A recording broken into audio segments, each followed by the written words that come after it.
Hey everyone, okay, so today is a really quick makeup tip, and this is for those of you who suffer from watery eyes when applying either foundation or concealer. I'll get to another video about the watery eye syndrome when you're applying eyeshadow in a later video. So let's first talk about this one.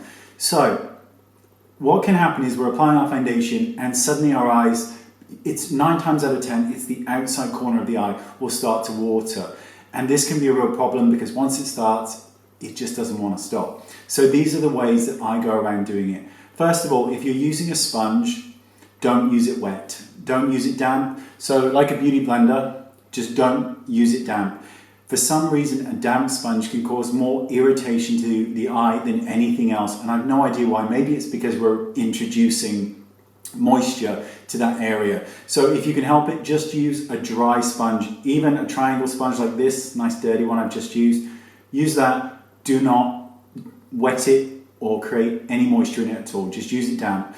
Second, try and use a cream foundation on a dry sponge.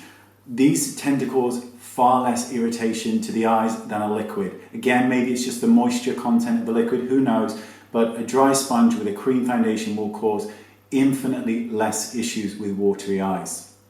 If you're going to use a foundation brush, then use your foundation brush, apply it all over the face wherever you need it, but as you come to the eye area, stop about ½ inch below that area and do not apply foundation to the eyelids with a foundation brush.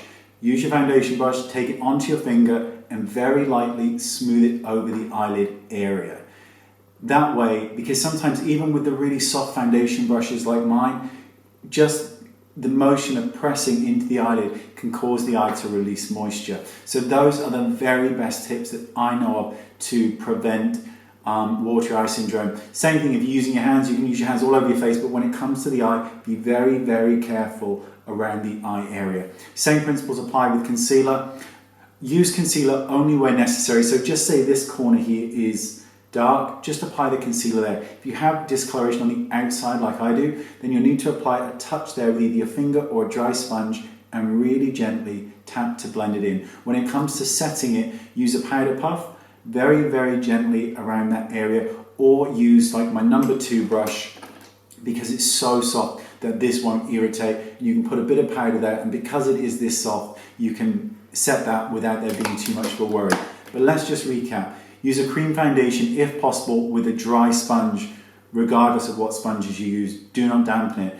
If you do use a liquid foundation, always stop underneath the eye about ½ inch, 1/8 of an inch before the eye, and use your finger to really lightly pat it in without causing any issues. But using a dry sponge will make the biggest impact possible.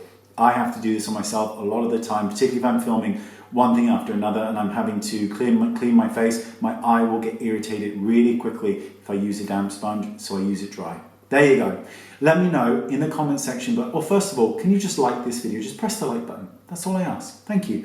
Second of all, in the comment section, leave comments on things that you'd like me to answer in a video, such as, maybe there's a makeup application thing you're not getting, or a problem that you're having that you'd like addressed. Leave them down there and I'll look through them all, and then I can make a list and make videos. All right, see you all soon. Thanks so much. Bye-bye.